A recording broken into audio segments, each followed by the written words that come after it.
আসসালামু আলাইকুম। Basic to advance accounting চ্যানেলে আপনাদেরকে স্বাগতম। আজকে আমি নবম দশম শ্রেণীর বোর্ড বই থেকে জাবেদা অধ্যায়ের উদাহরণ 1 অঙ্কটি নিয়ে আলোচনা করব। জনাব নীলা চৌধুরী নীলা এন্টারপ্রাইজের মালিক। 2017 সালে মার্চ মাসে তার ব্যবসায় কতিপয় লেনদেন ছিল নিম্নরূপ। মার্চ 1, পণ্য ক্রয় 9,000 টাকা।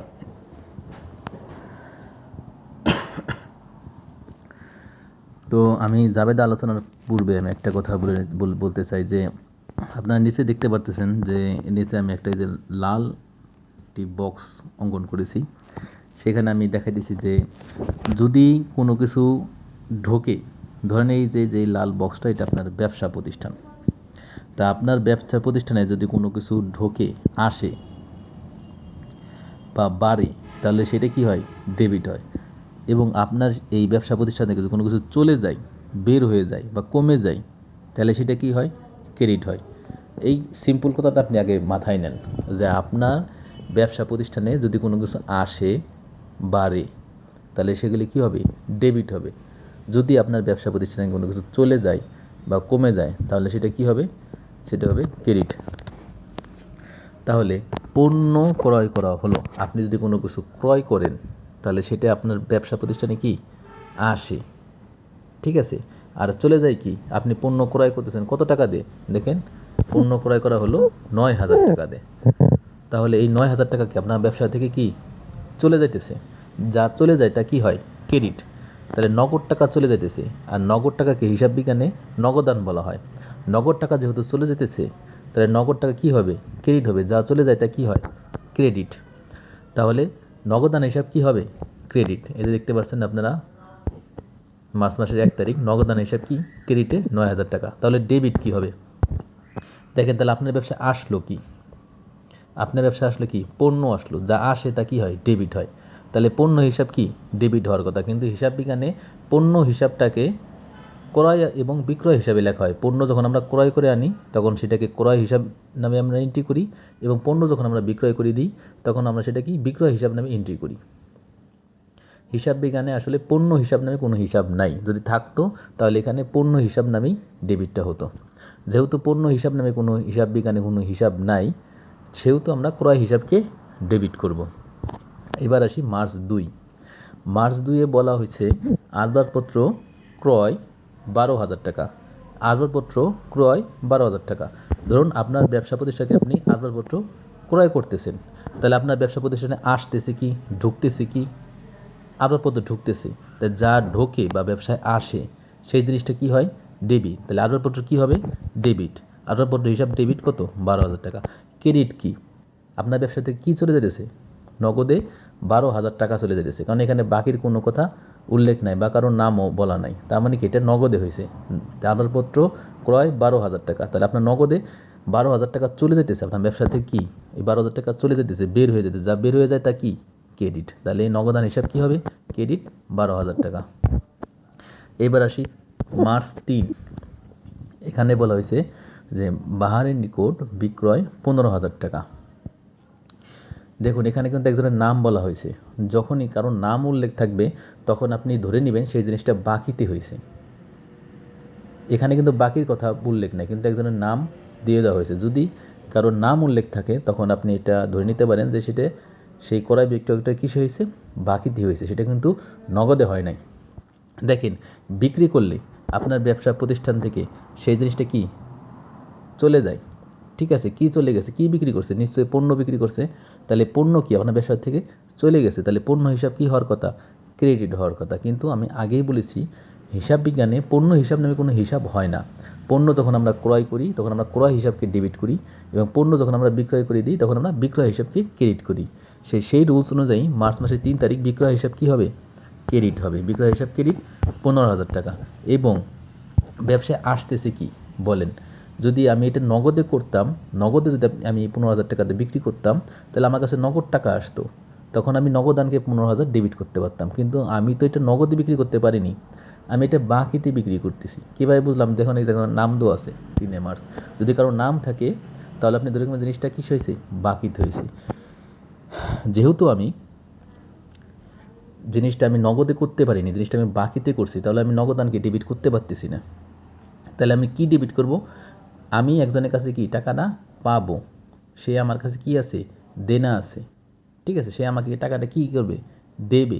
যে আমাকে টাকা দেবে সে দেনাদার, ঠিক আছে। আপনারা এই জিনিসটা সবসময় মনে রাখবেন। এটা একটা অনেক সময় আপনারা দেনাদার পাওনাদার অনেকভাবে গুলাই ফেলেন যে কে দেনাদার কে পাওনাদার। মনে করবেন যে আপনাকে যে টাকা দেবে সে আপনার দেনাদার, আপনার কাছে যে টাকা পাবে সে আপনার পাওনাদার। দেবে পাবে এই জিনিসটা দিয়ে আপনি খুব সহজে দেনাদার পাওনাদারের পার্থক্যটা বুঝতে পারবেন। আপনাকে যে টাকা দেবে মানে যার কাছে আপনি টাকা পান আর কি, তাহলে সে কি আপনার টাকা দেবে না? অবশ্যই দেবে। তাহলে যে আপনার টাকাটা দেবে সে দেনাদার, দেবে দেনাদার, পাবে পাওনাদার। এবার আপনি খুব সহজে দেনাদার পাওনাদারের পার্থক্যটা বুঝতে পারবেন। তাহলে দেনাদার সবসময় কী হয়? দেনাদার সবসময় না, আপনি যখন কারো কাছে টাকা কোনো কিছু বিক্রয় করলেন, বাকিতে বিক্রয় করলেন, তখন কি হবে? তখন দেনাদার হয়ে যাবে ডেবিট।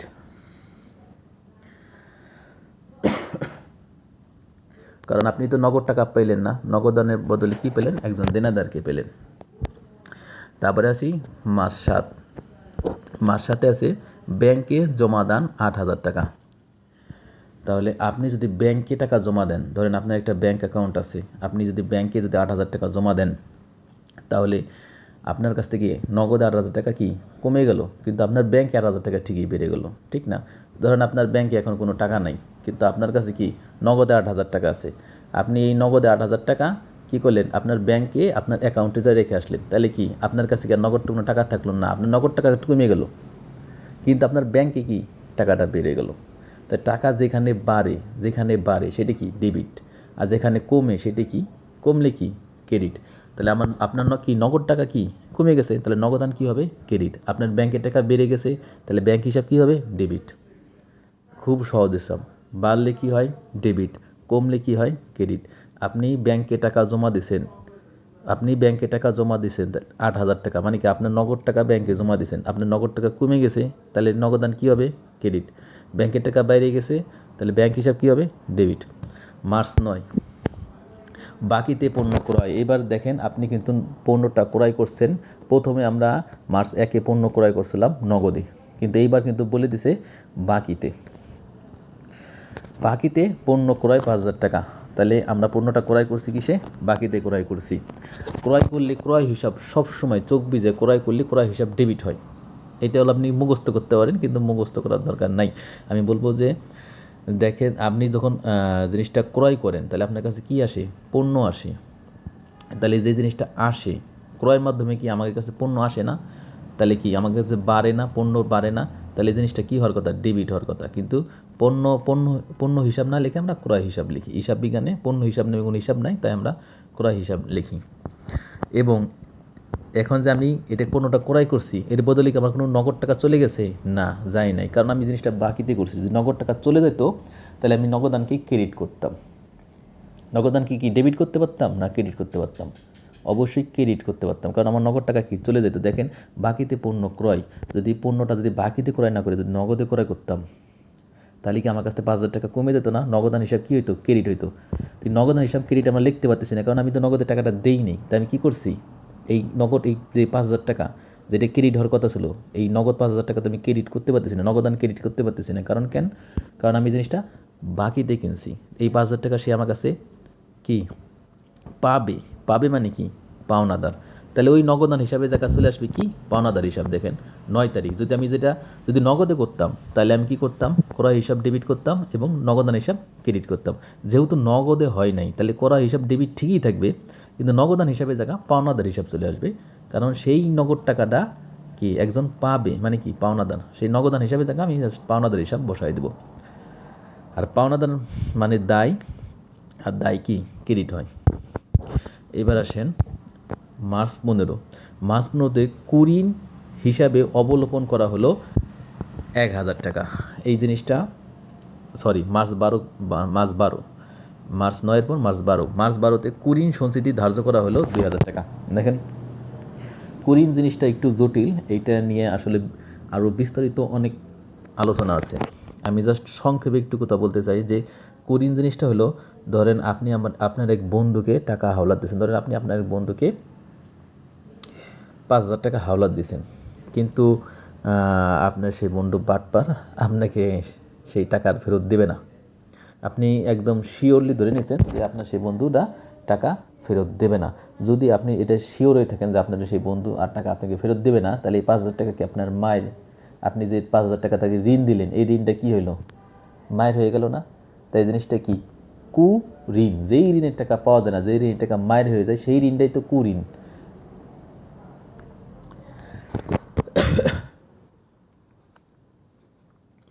দেখবেন মানুষ কিন্তু আপনার যে জিনিসটা অনেকেই কিন্তু বলে যে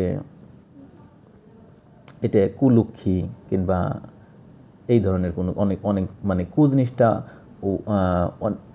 ইউজ করে কোনো একটা জিনিস খারাপ বোঝানোর ক্ষেত্রে। তাহলে সেই ক্ষেত্রে আপনি এটি বুঝতে পারতেছেন যে যেই ঋণের টাকাটা পাওয়া যাবে না, তার মানে কি সেই ঋণটা আমার কি লস হয়েছে, খারাপ হয়েছে, এই জিনিসটা এই দিয়েই কুঋণ। তাই কুঋণ সঞ্চিতিটা কি?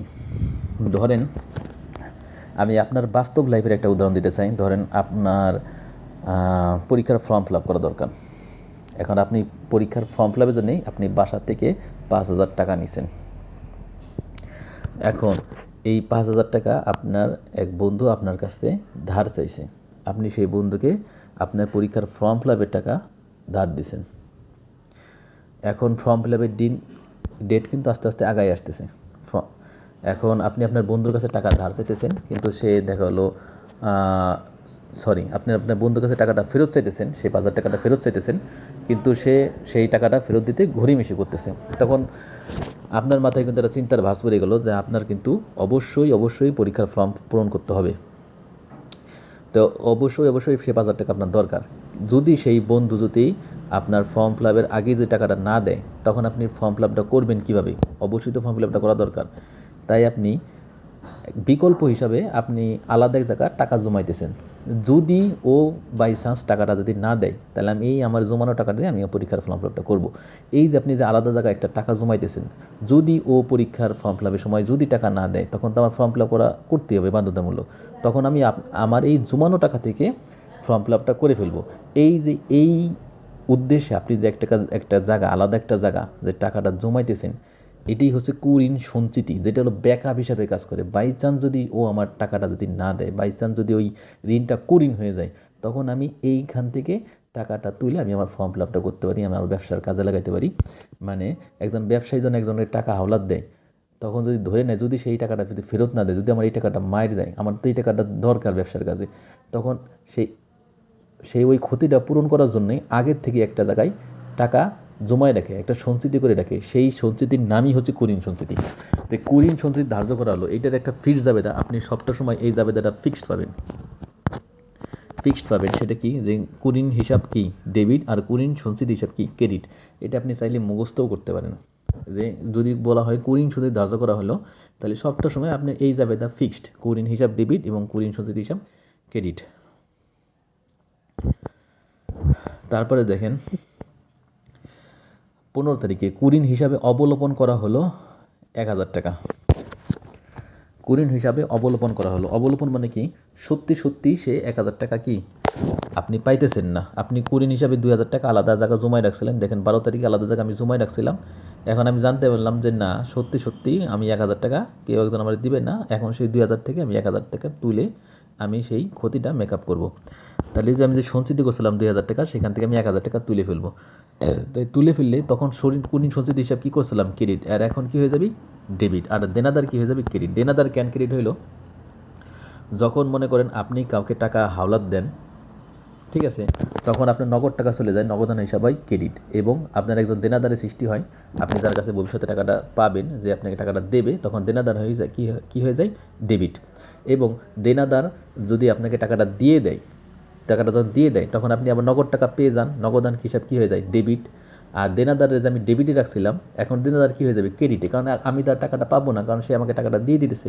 তখন দেনাদারি কী হয়ে যাবে? ক্রেডিটে হয়ে যাবে। ঠিক আছে। আর যদি দেনাদার, এখন আমি আপনার যদি আমার কথা বুঝতে অসুবিধা, আমি আপনার বাস্তব লাইফের আমি একটা উদাহরণ দিই। ধরেন আবারও ভাবেন যে আপনি আপনার এক বন্ধুকে 500 টাকা হাওলাত দিলেন।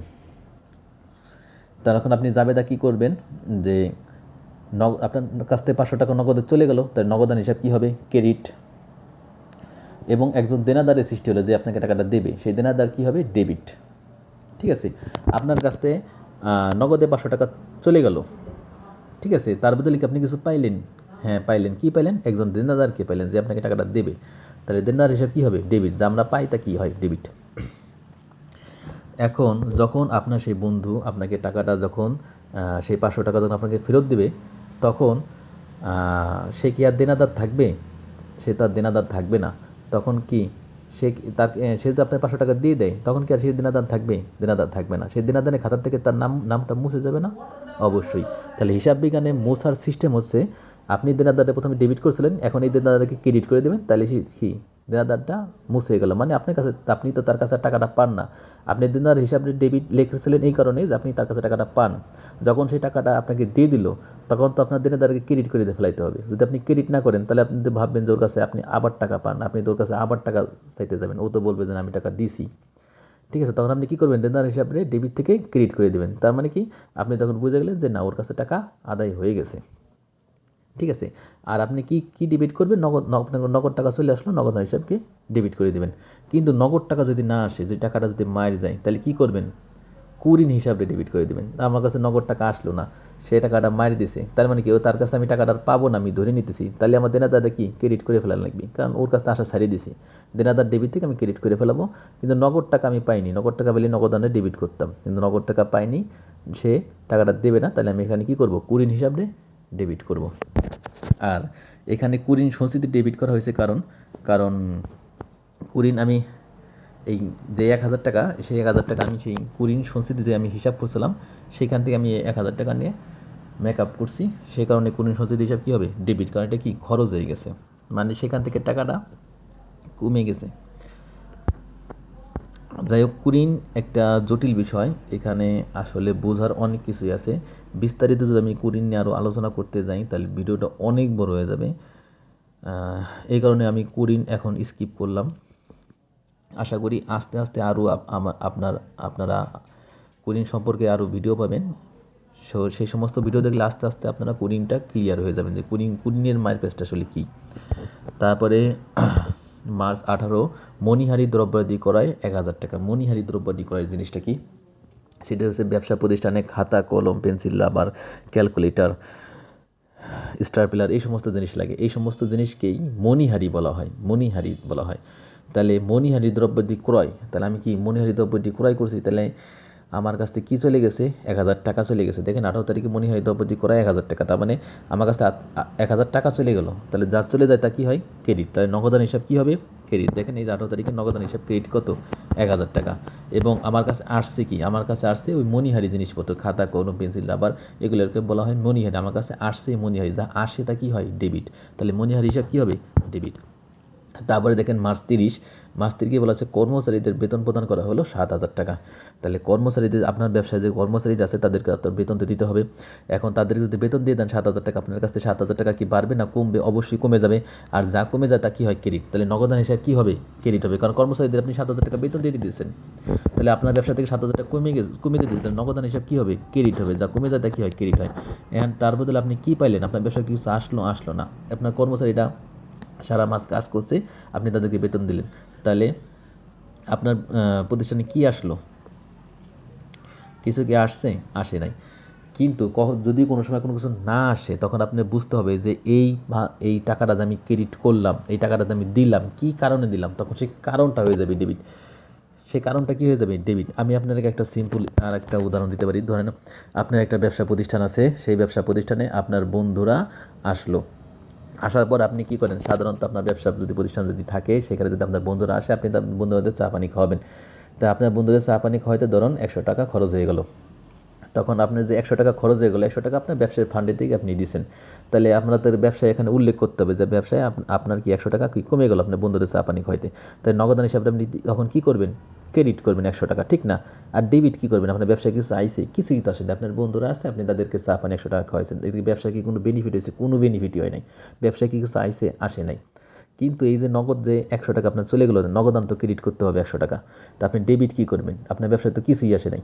তখন আমি ডেবিট করব এই নগদ যে 100 টাকা যে চলে গেলো, কী কারণে চলে গেলো সেই কারণটাকে আমি ডেবিট করব। কারণ কি?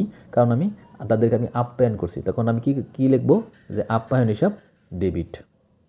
ঠিক সেরকমভাবেই আমার এখানে নগদ টাকা চলে গেছে কত? 7,000 টাকা। কী কারণে চলে গেল? আমার কর্মচারীদের বেতন দিতে হয়েছে, সেই কারণে চলে গেল। এই কারণটা কি? বেতন। তাহলে বেতন হিসাব কী করে লিখব? ডেবিট। ইনশাল্লাহ আশা করি আপনারা মোটামুটি জাবেদা সম্পর্কে কিছু ধারণা পাইছেন। বেসিক টু অ্যাডভান্স অ্যাকাউন্টিং চ্যানেলের সাথেই থাকুন। চ্যানেলটি সাবস্ক্রাইব করে দিন। ইনশাল্লাহ সামনে জাবেদা নিয়ে আরও ভালো ভালো ভিডিও আসবে।